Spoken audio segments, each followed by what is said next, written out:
Assalamualaikum warahmatullahi wabarakatuh anak-anak. Bagaimana kabarnya hari ini? Baik-baik saja kan semua? Baik. Sebelum memulai pelajaran, mari kita berdoa dulu ya. Berdoa dimulai. Selesai. Baik. Di sini Ibu akan menjelaskan atau kita mulai mempelajari tentang tokoh-tokoh sejarah pada masa Hindu, Buddha, dan Islam di Indonesia. Sebelum Ibu memulai pembelajaran, Ibu mau tanya, ada yang pernah dengar atau ada yang pernah tahu nggak tentang tokoh sejarah itu apa? Cerita-cerita dari cerita dongeng gitu. Baik, jadi tokoh sejarah itu bukan hanya ada yang di tokoh kayak dongeng yang pernah kalian baca, tapi ada juga tokoh yang ada di lingkungan masyarakat. Contohnya seperti Pak RT, Pak Lurah gitu ya. Nah sekarang kita akan mempelajari tokoh sejarah pada masa Hindu, Buddha, dan Islam di Indonesia. Yang pertama, pada masa Hindu di Indonesia, ada yang tahu siapa?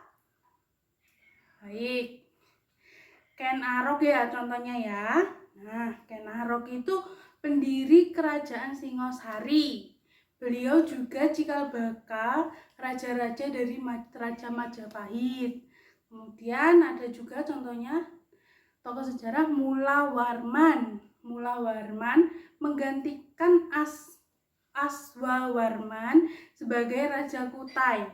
Mula Warman menganut agama Hindu. Baik, kemudian Purnawarman merupakan raja kerajaan Tarumanegara.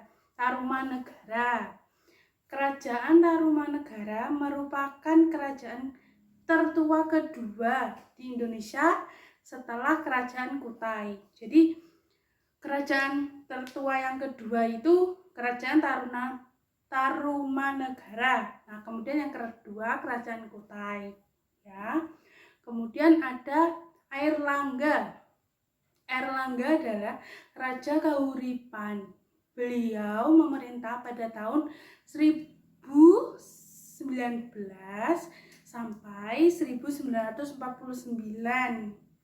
Airlangga merupakan salah satu raja terbesar dalam sejarah Indonesia. Kemudian juga ada Jayabaya. Jayabaya adalah raja terbesar Kerajaan Kediri atau Kerajaan Panjalu. Beliau memerintah pada tahun 1135 sampai 1157. Raja Jayabaya terkenal dengan ramalannya dengan nama Jangka Jayabaya. Baik. Kemudian ada Wisnuwardana. Sepeninggal Tohjaya pada tahun 1248, Ranggawuni dinobatkan menjadi Raja Singosari dengan gelar Srijaya Wisnuwardana. Kemudian ada Raden Wijaya yang memerintah pada tahun 1293 sampai 1309. Raden Wijaya masih keturunan dari Ken Arok, hasil perkawinan dengan Ken Dedes. Ia merupakan raja pertama Majapahit dengan gelar Kertarajasa Jayawardana.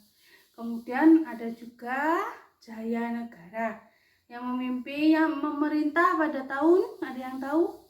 Betul, 1309 sampai 1328 ya. Putra Raden Wijaya ini naik tahta dalam usia muda. Pada masa ini banyak terjadi pemberontakan. Salah satunya oleh Namdi dan Kunti. Bukan Kunti setan loh ya. Kemudian ada Tribhuwana Tunggadewi yang memerintah pada tahun 1328 sampai 1350. Putri Raden Wijaya dari Gayatri yang bernama Tribhuwana Tunggadewi dinobatkan sebagai raja. Kemudian yang terakhir, yang kemudian Hayam Wuruk. Dia memerintah pada tahun 1350. Tribhuwana Tunggadewi mundur dan digantikan oleh putranya yang bernama Hayam Wuruk.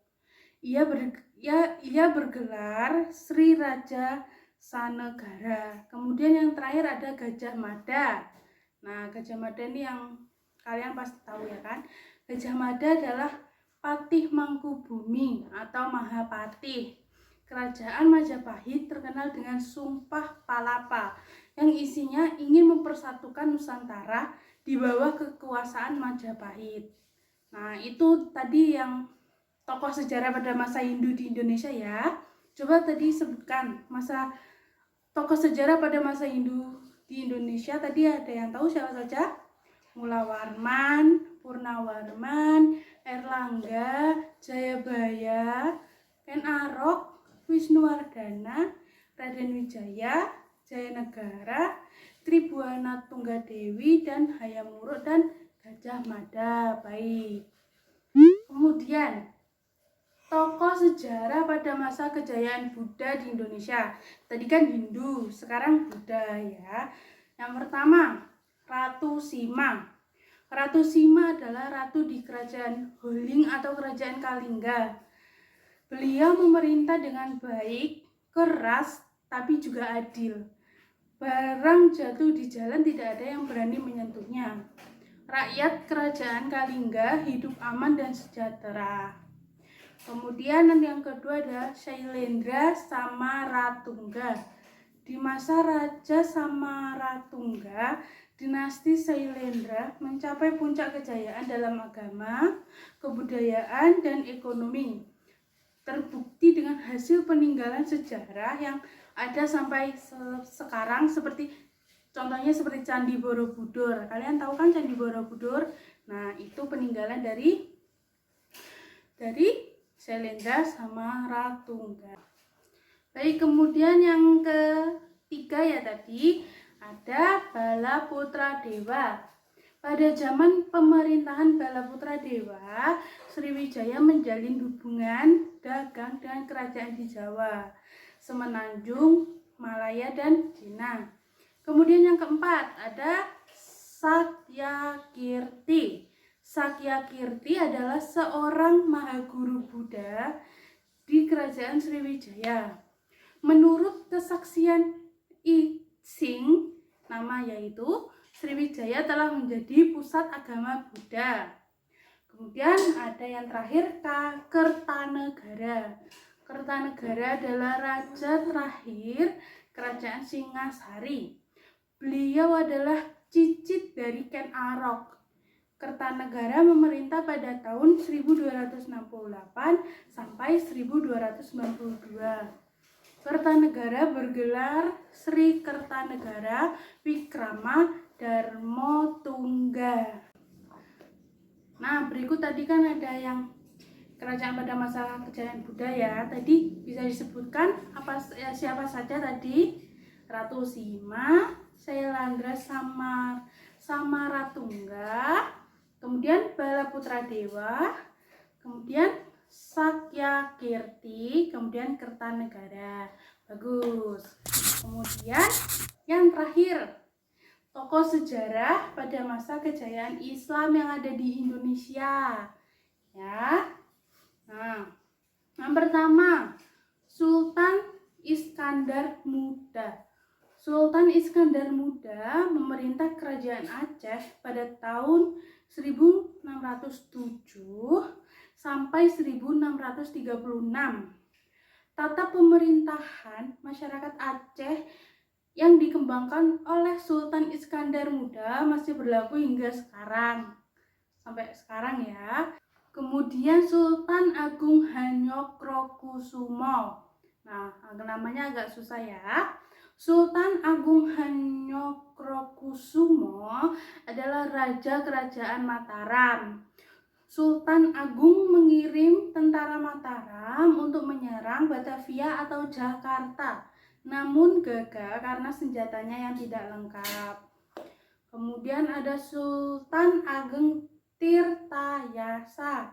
Sultan Ageng Tirtayasa dilahirkan di Banten pada tahun 1631.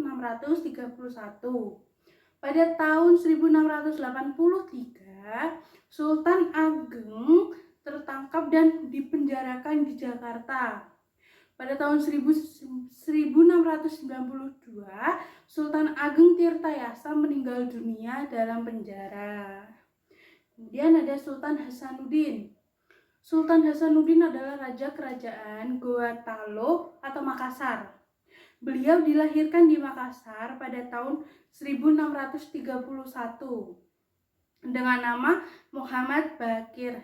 Karena keberaniannya menentang Belanda, ia dijuluki sebagai ayam jantan dari timur. Nah, itu tadi tokoh sejarah pada masa kejayaan Islam di Indonesia. Nah, sebutkan lagi coba siapa saja tokoh masa kejayaan Islam yang ada di Indonesia. Sultan Iskandar Muda, Sultan Agung Hanyokrokusumo, Sultan Ageng Tirtayasa, dan Sultan Hasanuddin. Bagus. Berikut adalah materi yang kita pelajari hari ini ya, tokoh-tokoh sejarah pada masa kejayaan Hindu, Buddha, dan Islam yang ada di Indonesia. Jadi kesimpulan dari materi hari ini adalah, jadi kita tuh semua siapapun itu wajib untuk menghormati dan menjaga peninggalan-peninggalan sejarah dari tokoh-tokoh yang sudah disebutkan di atas tadi ya. Kan ada peninggalan-peninggalannya itu kan tadi. Nah, itu kita tuh wajib untuk menjaga biar tidak dirusak oleh orang. Nah, gitu ya. Jadi tugas untuk minggu depan Ibu akan memberikan tugas ya.